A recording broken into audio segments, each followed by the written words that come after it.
अखिलेश के स्वामी की आस्था भटकी, राम की तुलसी के विरोध की आग में खुद ही झुलसे। स्वामी प्रसाद मौर्य को अपर्णा ने आईना दिखाया, अब अखिलेश कह रहे हैं हम दिखाते काश। स्वामी ने ऐसा क्यों दिया बयान, अखिलेश को समझ में नहीं आया, अपर्णा समझ गई, कहने लगी उसने इसलिए दिया बयान। सपा अध्यक्ष अखिलेश यादव भगवान कृष्ण के भक्त हैं। कृष्ण भगवान राम का दूसरा रूप है। पहले राम आए, दूसरे युग में कृष्ण आए। अब कृष्ण के उसी पहले रूप पर जब अखिलेश के बेहद खास हो चुके स्वामी प्रसाद मौर्य ने सवाल उठाया तो अखिलेश के छोटे भाई प्रतीक यादव की पत्नी और बीजेपी नेता अपर्णा यादव ने तरीके से जवाब दिया है।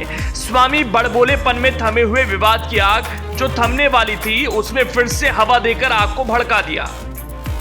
तो अपर्णा ने अखिलेश के स्वामी को ऐसा जवाब दिया कि अगर वो सुनेंगे तो जरूर मिर्ची लगेगी। स्वामी प्रसाद मौर्य ने बोल दिया, अपने ज्ञान में कुंठा को खोलकर रख दिया। अब जबकि अखिलेश के स्वामी ने बस बोलने के लिए जो बोला तो डिंपल यादव की देवरानी अपर्णा यादव ने स्वामी के अशांत मन तक राम को एक ऐसे स्वरूप को पहुंचाने का प्रयास कर दिया कि कहने वाले कह रहे हैं ऐसा तो मुलायम की बहू कह सकती है। याद हो तो याद कीजिए, अब तक कभी डिंपल अखिलेश से लेकर पूरे मुलायम परिवार के सदस्यों की जुबान से निकली कोई बात आप में से किसी ने सुनी हो जिसमें भगवान राम, भगवान कृष्ण से लेकर सनातन धर्म के महापुरुषों के बारे में कुछ कहा गया हो या फिर उन पर लिखी किताब और लिखने वालों पर सवाल उठाया हो? ऐसा कभी नहीं हुआ। लेकिन उन्हीं की पार्टी सपा के स्वामी प्रसाद मौर्य ने अब रामचरितमानस पर सवाल उठा दिया तो जवाब अपर्णा यादव ने दिया है। बिहार की शिक्षा मंत्री चंद्रशेखर के बाद अब यूपी में समाजवादी पार्टी के एमएलसी स्वामी प्रसाद मौर्य ने भी रामचरितमानस को लेकर विवादित बयान दिया है। मौर्य ने कहा, कई करोड़ लोग रामचरितमानस को नहीं पढ़ते। ये तुलसीदास ने अपनी खुशी के लिए लिखा है। सरकार को रामचरितमानस के आपत्तिजनक अंश हटाने चाहिए या इस पूरी पुस्तक को ही बैन कर देना चाहिए। ब्राह्मण भले ही दुराचारी, अनपढ़ या गवार हो लेकिन वो ब्राह्मण है, उनको पूजनीय कहा गया है। लेकिन शूद्र कितना भी पढ़ा लिखा या ज्ञानी हो उसका सम्मान मत करिए। क्या यही धर्म है? अगर धर्म यही है तो मैं ऐसे धर्म को नमस्कार करता हूँ।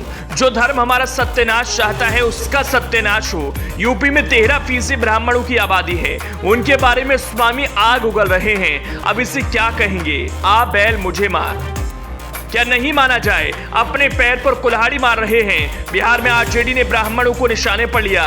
वहां चल सकता है क्योंकि करीब 2 से 4% वहां ब्राह्मण हैं। लेकिन यूपी में अच्छी खासी आबादी ब्राह्मण की है। सियासी तौर पर वो ताकतवर हैं। उन्हें इग्नोर करना राजनीतिक दलों के लिए आसान नहीं है। लेकिन अखिलेश के स्वामी ने बयान कहकर ये जता दिया कि सपा को ब्राह्मणों के वोट की दरकार नहीं है। ऐसा नहीं है कि स्वामी प्रसाद मौर्य ने हिंदू धर्म के नायकों के खिलाफ ऐसा पहली बार कुछ कहा हो। इससे पहले भी कहा था। मैनपुरी लोकसभा उपचुनाव में जनसभा को संबोधित करते हुए मौर्य ने कहा था कि ये लोग नारा दे रहे हैं मोदी जी आए हैं, राम को लाए हैं। ये नारा सुनकर ऐसा लगता है कि मोदी ने राम को पैदा किया है।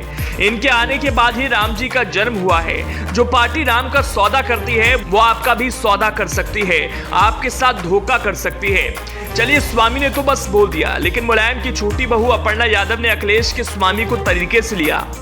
मैं समझती हूँ रामचरितमानस एक ऐसा ग्रंथ है जो कितनी भाषाओं में लिखा गया है और कितना बृहत है। इसको जब भी पढ़ता है व्यक्ति और जब भी इसका जो है चित्रण देखता है, टीवी पर हो, मंच पर हो, तो हमेशा नया जैसा प्रतीत होता है। इस तरीके की बात किसी भी राजनेता के कहने के लिए मुझे नहीं लगता कि ये उचित है। और इस तरीके की मानसिकता रखना रामचरितमानस के बारे में, ये बहुत ही निकृष्ट मानसिकता है। ये अपने आप के चरित्र के बारे में वो दर्पण कर रहे हैं। और मैं समझती हूँ कि राम जी ने बहुत बड़ा उदाहरण दिया था जब उन्होंने सबरी के बेर खाए थे, और वो भी जूठे बेर खाए थे। मैं समझती हूँ कि जो इस तरीके की बात कह रहे हैं उन्होंने रामचरितमानस को पढ़ा ही नहीं, और पढ़ा क्या, उसको जीने का एक ढंग होना चाहिए। आज भी हम लोग ये कहते हैं कि राम जैसा ही हमारा पुत्र हो, अगर पुत्र हो तो श्री राम जैसा हो। तो इस तरीके की बात कहना प्रभु के बारे में ये अच्छी बात नहीं है। और राम भारत का चरित्र है, राम सब धर्मों का है। राम की बृहत्ता के बारे में बड़े बड़े लोगों ने कहा है। तो मैं समझती हूँ, और हिंदुओं ने भी कहा है, मुसलमानों ने भी कहा है, क्रिश्चियंस ने भी कहा है, तो राम एक चरित्र का बात है। हमने और आपने भगवान को देखा नहीं है, मगर उनके चरित्र के बारे में हमने सुना है, और हम जब वो चीज़ महसूस करते हैं, तो जब राम का नाम लेते हैं तो आराम मिलता है, तब शांति मिलती है। तो मैं समझती हूँ कि शांति का प्रतीक के बारे में इस तरीके की बात करना अच्छी बात है।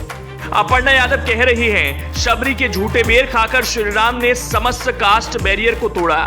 झूठे बेर खाकर सतयुग में उन्होंने एक परम उदाहरण दिया। राम भारत का चरित्र हैं। राम किसी एक धर्म या मजहब के नहीं हैं। आज भी भारत में कहा जाता है, बेटा हो तो राम जैसा। पहले अपर्णा यादव ने बताया, राम भारत के दिलो दिमाग का चेहरा है। फिर स्वामी प्रसाद मौर्य ने ऐसा क्यों कहा था, वो भी बता दिया। अपर्णा ने बताया, इस तरह की टिप्पणी करना, बयान देना अपनी राजनीति गर्म करने के लिए किसी ने भी दिया हो। वो अपने खुद के चरित्र को दिखा रहे हैं। ये उनके खुद की चरित्र का दर्पण है, वो कितना नीचे स्तर का है।